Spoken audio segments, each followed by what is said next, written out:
Hello, so in this video, I wanted to talk about my 5 favorite Nintendo Switch games. I did something kind of similar. It was more what I would like to see going forward for the rest of the generation from Nintendo in terms of what new games would I like to see the most that haven't been predicted. So I felt like doing a top 5 game list for this generation would kind of connect into that other other video I did in a sense, since this is more kind of what games have impressed me the most, where the other one was kind of more of what would I like to see the most type of thing. So yeah, that's kind of what this video is about. So for number 5 of games I like the most on the Switch for me is Mario Maker 2. I'm not big when it comes to creating type of games. I just don't have a lot of creativity. I'm not great at art, especially when it comes to, like I said, creating like things just completely fresh, levels and stuff. But I still like playing, games like that because of the fact that you can find a lot of interesting levels made by the community, and it's interesting to see different ideas people come up with. And it's a game I need to actually play more of. I think I've put about 15 hours into it, so nothing too crazy. I beat the story mode. I've played some of the downloadable levels, but not a ton. I think I'm gonna have to update or up. I think I'm gonna have to get my online back too, because I my online subscription expired. I don't play online a ton. Switch is really the only console I do play online, and even then I don't play online a ton. And I think to download levels you have to have a subscription. Um, so yeah, that's my number 5. Like I said, just a lot of different options that the game gives you in terms of being able to play different types of levels, and it'd be interesting to go back to because I haven't really played it since there was a few updates. Now I'm kind of forgetting what the last big update was for Mario Maker 2, but I know there was a big update a while back. I never played the first Mario Maker game. I've thought about playing it, but just never did. Even though I did actually have a Wii U, unlike a lot of people, but for whatever reason, I just never got into Mario Maker before. Even though I do like Mario games as well in general, I do find Mario to be a overrated Nintendo franchise, but at the same time, I still enjoy them. But yeah, that's my number 5. Number 4 is another Mario game actually, which is Mario Odyssey. Uh, Mario Odyssey might be my favorite Mario game ever made. Not quite sure. I liked Super Mario World a lot back on the Super NES. That was one of my first games I actually played, like in general, and still one of my favorite Mario games. And yeah, Mario Odyssey, I just felt like did a lot of good things, and it was fun collecting all the different moons and stuff, and the fact that after you beat the game, it kind of opens up more paths to collect more moons and kind of makes the levels bigger and stuff, which I thought was cool. So in a sense, the post game in that game is almost as big as just trying to go through the game because of how it unlocks different stuff. And I'd like to see a Mario Odyssey 2, and I do think that that's possible. It's been over it's been coming up on 3 years now since Mario Odyssey came out, as it was a late 2017 game during the Switch's first year. So yeah, that's my number 4. My number 3, and when I get to my top 3, they're much closer. I feel like my top my 4 and 5 are kind of way below my top 3. My top 3 are, I would say, are pretty close. Although my number 1's definitely my number 1, but my 3 and 2 are pretty close. And my number 3 is a new IP from Nintendo, which is Astro Change, made by Platinum Games. And yeah, a really fun game. I'm not someone that's big into anime. I don't watch like anime cartoons or anything. I don't read like Japanese comics or anything like that either. But Astro Chain I thought was a really good game. Just very different, good story, really good music. Several parts of the game I thought had really good music, including a part towards the end. The last boss was very annoying though, because the game overall, if you play on the harder difficulty, which I did for most of the game until I got to the final boss, and then I had to lower it. But the game overall is pretty hard on the hard difficulty.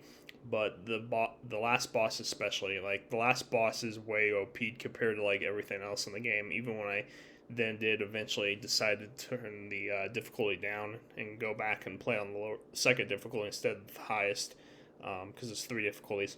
Even on that, I beat the boss then on my first try, but it took pretty much all my life to do it, sort of thing. The last boss, just you have to hit him a lot, and he also does a lot of damage himself, so it's a combination of like, he does a lot of damage, you do very little on him, kind of thing.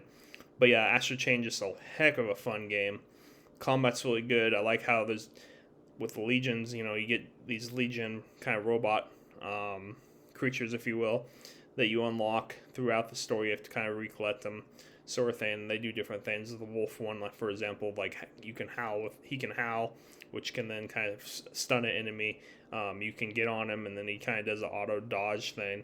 You have a stamina meter with each of the legions, and you start with, you start, I believe it was with the Sword Legion at first, and then you get, like I said, the wolf.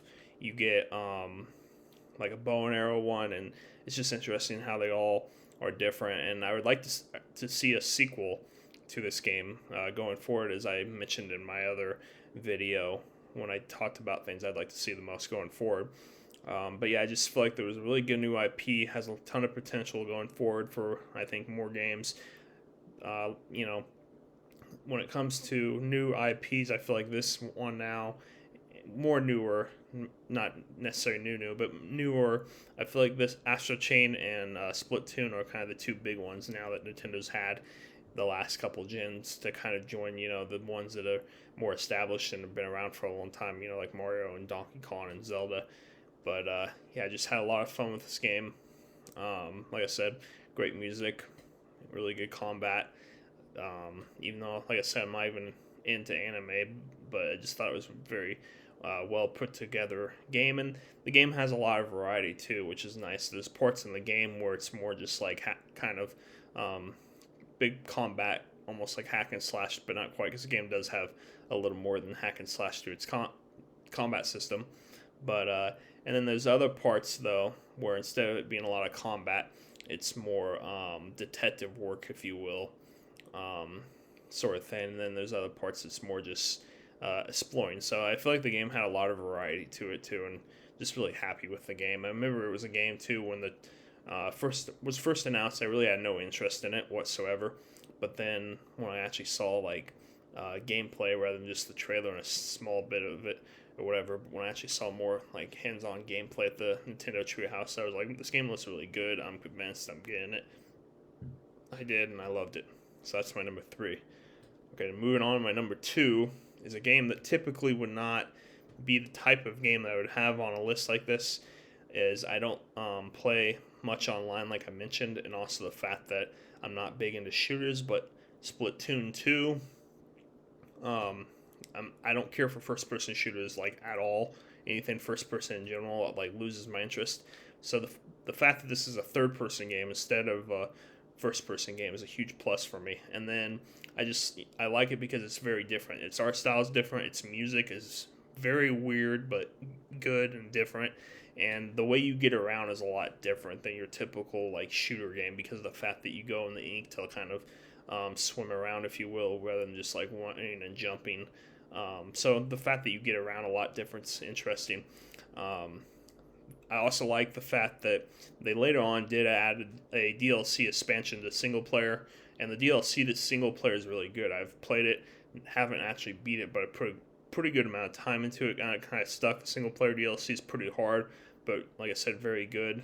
A lot of fun, and kind of fits as the one problem that you could say the game had at launch, which was that its single player was kind of lacking. It had a single player, but it was very short. So the fact they added a good expansion to that, now you got a game that has a good online and a good single player. One thing that does bother me with the game is the fact that you can't really choose, what maps you're going to play. You're more stuck to, at least not with randoms. I think you might be able to with friends. But the fact that you're kind of stuck to a time when it comes to when you can play certain maps as well as modes. Turf War is the most kind of the big one in the game, where you basically are just inking everywhere, and whoever gets the most ink covered wins.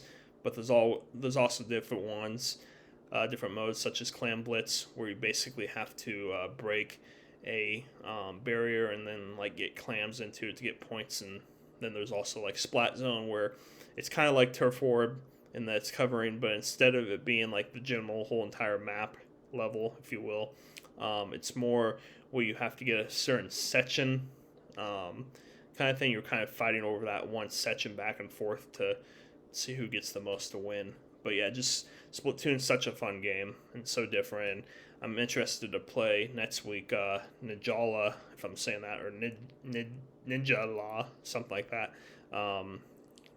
because it's spelled kind of different than just a regular ninja. But yeah, I'm interested in that game because it has similar art style to Splatoon, but it's a different type of game because instead of a shooter, it's more of a fighting game. There's been a couple betas for it, but I haven't really gotten to play it. I tried the first beta and was only able to get in there for a few minutes during that, like an hour that you were able to.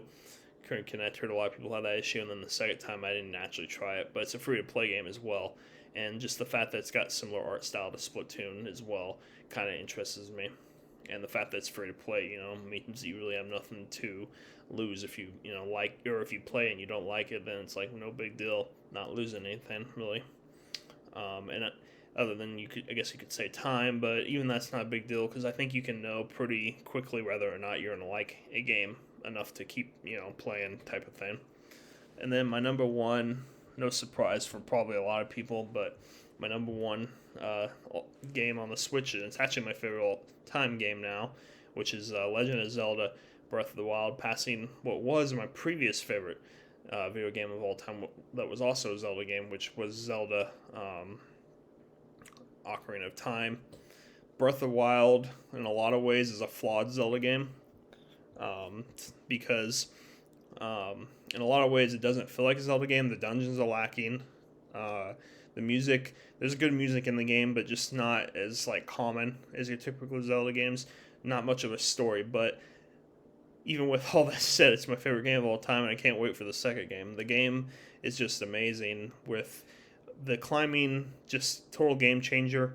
The fact that you can climb literally like anywhere, it makes it hard to go back now and play other games. I may have even mentioned that in another video. I'm not sure now, but yeah, going back and playing any sort of like free roaming game now, when I get to areas where I can't climb or where I have to kind of find another route to get around, compared to say Breath of the Wild, where you can just like straight up climb rather than having like, oh, I gotta go to the left and walk around or whatever, drives me, I wouldn't say completely nuts, but it does kind of bother me now. And that's why I feel like Breath of the Wild and its climbing mechanic and being able to literally go anywhere is just a total game changer.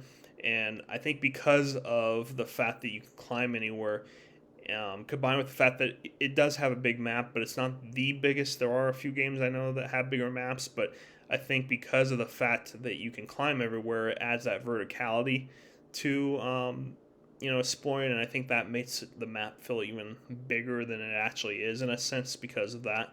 The fact that you're not just kind of stuck, walking type of thing, but can go up and down with that. I feel like is just a very big part of Breath of the Wild, and the way you get into the Divine Beast is really cool. That was one of my favorite parts of the game, the Divine Beast. Not necessarily them per se, but the way you get into them, I just thought was really entertaining. I liked, I can't think of his name now, but the fish guy, like Prince Sidian or something. He had really good music. Liked his personality. Yeah, just really cool guy. And the memories I thought were interesting too that they had in the game. The fact that you find these different locations and you kind of have a little flashback memory type of thing of what happened. Some of those memories were pretty hard to find, as well as just the game that's so gigantic. Again, I put like 250 hours into Breath of the Wild. Still haven't done quite a bit. Would like to try to get 100%. Don't know if that'll ever happen. I still have a lot of side missions I haven't done.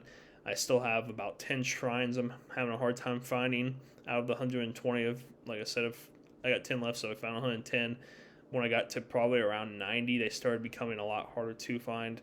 Now at the point where I feel like I can't find it's been a while since I played the game. I should probably get back into it again, especially before Breath of the Wild 2 comes out, even though right now we don't really have a date for that anyway. But yeah, Zelda Breath of the Wild, total game changer, and the fact that, like I said, I feel like it's a flawed Zelda game, and yet I still love it that much is really exciting, because I feel like as a result of that, as good as the game is, I feel like Breath of the Wild 2 can easily surpass it, because if you give us a similar game to Breath of the Wild, but give more of like the old school style dungeons, and add more enemy variety too, because that's another thing. I like the fact that you can fight creatures that are kind of like bosses outside of your normal dungeon area, but at the same time there wasn't a ton of them for being as big of a map as there is. So if you added some more different types to go along with what was already in the game,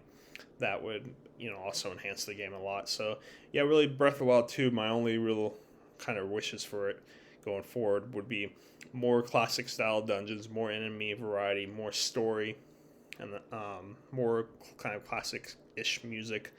That's the biggest thing. And it's interesting too, because Breath of the Wild is also the first Zelda game to have voice acting in it, and not that there's a ton, because like I said, there's not a ton of story overall, but still, first for the Zelda franchise, and it'll be interesting to see going forward kind of how they build off of that, because I don't think you can go from having voice acting in Breath of the Wild and then all of a sudden you don't have it going forward. That would be very weird, and so it'll be interesting to see kind of how they go about the voice acting going forward, and if there's a lot more voice acting than there was in this game. But yeah, that's my top 5 Nintendo Switch games at this point in time. If you've liked this video, comment below, or subscribe, and just comment below on kind of what your top 5 Switch games are, and if you want, even you could kind of have maybe some hidden gems in there. Maybe if games that maybe aren't quite in your top 5, but you feel like are kind of underappreciated or not known about or whatnot, would also be great and interesting. So thank you for watching, and see you next time.